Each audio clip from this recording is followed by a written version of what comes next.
ये है talks news network और आप देख रहे हैं पॉलिटॉक्स, राजनीति का कच्चा चिट्ठा। मध्य प्रदेश में 27 सीटों पर होने वाले उपचुनाव के लिए कांग्रेस ने उम्मीदवारों की पहली लिस्ट जारी कर दी। इसके बाद बीजेपी की ओर से भी प्रत्याशियों की सूची जारी करने के कयास तेज हो चले हैं। हालांकि लिस्ट में करीब करीब सभी नाम ज्योतिरादित्य सिंधिया के वफादारों के ही होंगे, ये तो साफ है। लेकिन दिक्कत यहाँ आ रही है कि सिंधिया के गढ़ के साथ अन्य इलाकों में भी सिंधिया के प्रति नाराजगी सामने आ रही है। बीजेपी के कराए गए अंदरूनी सर्वे के मुताबिक पार्टी के पुराने प्रभारी उपचुनाव के लिए सक्रिय रूप से काम नहीं कर रहे हैं, क्योंकि वे सिंधिया वफादारों से खुश नहीं हैं। पूर्व सांसद जय भान सिंह पवैया, पार्टी नेता माया सिंह और लाल सिंह आर्य कुछ ऐसे नाम सामने आ रहे हैं जिनकी उपचुनाव में सक्रियता न के बराबर है, जबकि ये सभी विधानसभा क्षेत्र के प्रभारी है। ऐसा नहीं है कि पार्टी के आला नेताओं को इस बात का ज्ञान नहीं है। सर्वे से पहले ही सिंधिया गुट की नाराजगी सामने आने लगी थी। इस केस में प्रेमचंद गुड्डू का उदाहरण सबसे ताजा है। 2014 में आम चुनाव हारने के बाद गुड्डू को 2018 के विधानसभा चुनाव में टिकट नहीं मिला। इससे नाराज होकर गुड्डू और उनके बेटे अजीत कांग्रेस छोड़ भाजपा में शामिल हो गए।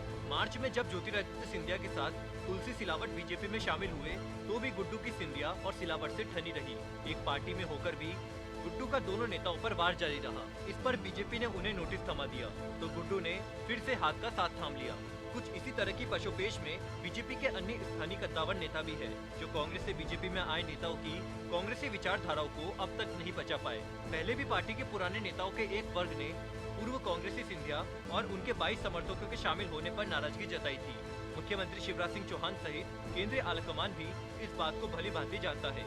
ये बात भी सर्वविदित है कि उपचुनाव वाली ग्वालियर चंबल क्षेत्र में 24 सीटों में से 16 सीटों पर सिंधिया का भारी दबदबा है। यहाँ चुनावी प्रचार के लिए सिंधिया के साथ खुद सीएम शिवराज सिंह चौहान और केंद्रीय कृषि मंत्री नरेंद्र सिंह तोमर भी साथ है, ताकि किसी भी छुटपुट विद्रोह को उभरने न दिया जाए। इधर नेता खुलकर न सही, लेकिन सोशल मीडिया पर अपनी सोच और विरोध इशारों में जरूर कर रहे हैं। पूर्व सांसद और एक लंबे समय के प्रतिद्वंदी जय भान सिंह पवैया ने सिंधिया पर एक ट्वीट किया। उस समय सिंधिया ग्वालियर शहर में थे। पवैया एक प्रसिद्ध सिंधिया आलोचक है और ज्योतिरादित्य सिंधिया और उनके पिता माधवराव सिंधिया दोनों के खिलाफ संसदीय चुनाव लड़ चुके हैं। उन्होंने पिछले महीने एक ट्वीट किया, सांप के 2 जीभ होते हैं और आदमी के एक। सौभाग्य से हम तो मनुष्य है ना। राजनीति में वक्त के साथ दोस्त और दुश्मन तो बदल सकते हैं, मगर जो सैद्धांतिक मुद्दे मेरे लिए कल थे वे आज भी है। जय श्री राम। जाहिर सी बात है कि ये ट्वीट सिंधिया को लेकर था। पवैया चुनाव अभियान समिति के सदस्य है, जिसे भाजपा ने 22 उम्मीदवारों की मदद के लिए बनाया है। लेकिन राज्य इकाई के सूत्रों ने उनके ट्वीट को देखते हुए कहा, शायद ही उन्होंने प्रचार किया है। दिक्कत यह है कि पवैया को अब सिंधिया निष्ठावान नेता प्रद्युम्न सिंह तोमर के लिए प्रचार करना है, जो राज्य के ऊर्जा मंत्री है। तोमर ने 2018 के विधानसभा चुनाव में पवैया को हराया था। पवैया शिवराज सरकार में उच्च शिक्षा मंत्री थे। तोमर ने भी एक बार पवैया को मेकअप मंत्री कहा था, क्योंकि उनके पोशाक हमेशा जूतों से मेल खाते हैं। अब ऐसे में पवैया पार्टी की सौंपी गई अहम जिम्मेदारी को निभा नहीं पा रहे हैं। खबर ये भी आई है कि ग्वालियर ग्रामीण से तोमर के साथ पवैया को सिंधिया के साथ बैठक के लिए बुलाया गया था, लेकिन बताया जा रहा है कि मुख्यमंत्री शिवराज सिंह चौहान के आग्रह पर वे अंतिम समय पर बैठक में शामिल हुए। भाजपा की चुनावी समिति के सदस्य और पूर्व मुख्यमंत्री कैलाश जोशी के पुत्र दीपक जोशी भी 8 पिपलिया निर्वाचन क्षेत्र में सिंधिया के वफादार मनोज चौधरी के लिए चुनाव प्रचार नहीं कर रहे हैं। पूर्व मंत्री दीपक 2018 के विधानसभा चुनाव में कांग्रेस के उम्मीदवार चौधरी से हार गए थे। दीपक ने तो यहाँ तक कहा, हमारी स्थिति कश्मीरी पंडितों की तरह है, जो अपने ही देश में विस्थापित हो चुके हैं। उन्होंने कहा कि हम अपनी ही पार्टी में विस्थापित हो गए हैं। एक नई दुल्हन का स्वागत बहुत ऊर्जा के साथ किया जा रहा है, लेकिन समारोह में पुरानी दुल्हन को नजरअंदाज किया नहीं जाना चाहिए। पूर्व मंत्री ने कहा कि मैं सीएम और पार्टी अध्यक्ष से मिला हूँ, लेकिन हमारी चिंताओं का समाधान नहीं किया गया है। हमारा गौरव और भविष्य दांव पर है। अन्य भाजपा नेताओं ने भी इस मुद्दे पर अपनी भावनाओं को स्पष्ट किया है। इधर सिंधिया निष्ठावान लोगों का कहना है कि उन्हें जीतने के लिए भाजपा के नेताओं को भी साथ लेने की जरूरत नहीं है, लेकिन वे उन्हें विरोधी भी नहीं बनाना चाहते हैं। वहीं मुख्यमंत्री शिवराज भी कोई मौका नहीं ले रहे हैं, क्योंकि थोड़ा ही सही, लेकिन उन्हें भी ये पता है कि जनता की सहानुभूति कमलनाथ के साथ है और सिंधिया के लिए गुस्सा भी लोगों के मन में है। पार्टी ने प्रभात झा, गौरी शंकर शेजवार और माया सिंह जैसे सिंधिया आलोचकों को विद्रोही के खिलाफ प्रचार के लिए मनाने में कामयाबी हासिल कर ली है, लेकिन प्रतिरोध अभी तक बना हुआ है।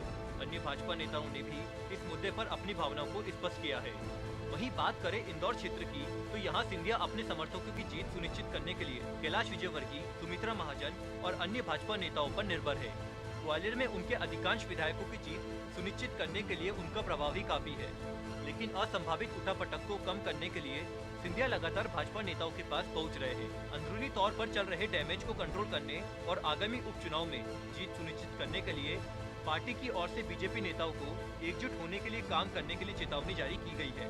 भाजपा महासचिव BL संतोष ने सभी विधानसभा प्रभारियों को चेतावनी जारी की है, जिसमें सभी प्रभारियों को सिंधिया के वफादारों सहित सभी भाजपा नेताओं को अपनी अपनी सीटों से जीत सुनिश्चित करने की बात कही गई है। पार्टी महासचिव ने ये भी कहा है कि अगर कोई उम्मीदवार जीतने में विफल रहता है तो विधानसभा प्रभारियों को कार्रवाई का सामना करने के लिए भी तैयार रहना चाहिए। इस चेतावनी के बावजूद पार्टी के कई पूर्व विधायक या कद्दावर नेता सिंधिया गुट के उम्मीदवारों के लिए चुनावी समर में नहीं उतर रहे हैं। कुछ के लिए तो ये भी अफवाह आ रही है कि वे कांग्रेस प्रत्याशियों का साथ दे रहे हैं। इन गतिविधियों को रोकने के लिए ही पिछले रविवार को चुनाव की तैयारियों का जायजा लेते हुए CM शिवराज सिंह चौहान ने पार्टी के सांसदों उनका सम्मान बना रहने की बात कही थी। मुख्यमंत्री ने कहा कि जब तक राज्य में पार्टी की सरकार है तब तक पार्टी के सांसदों, विधायकों और पूर्व नेताओं का कद बरकरार होगा। इसके बाद भी पार्टी के नेता सिंधिया गुट को अब तक स्वीकार नहीं कर पाए हैं। पॉलिटॉक्स ब्यूरो, भोपाल। ये है टॉक्स न्यूज नेटवर्क और आप देख रहे हैं पॉलिटॉक्स, राजनीति का कच्चा चिट्ठा।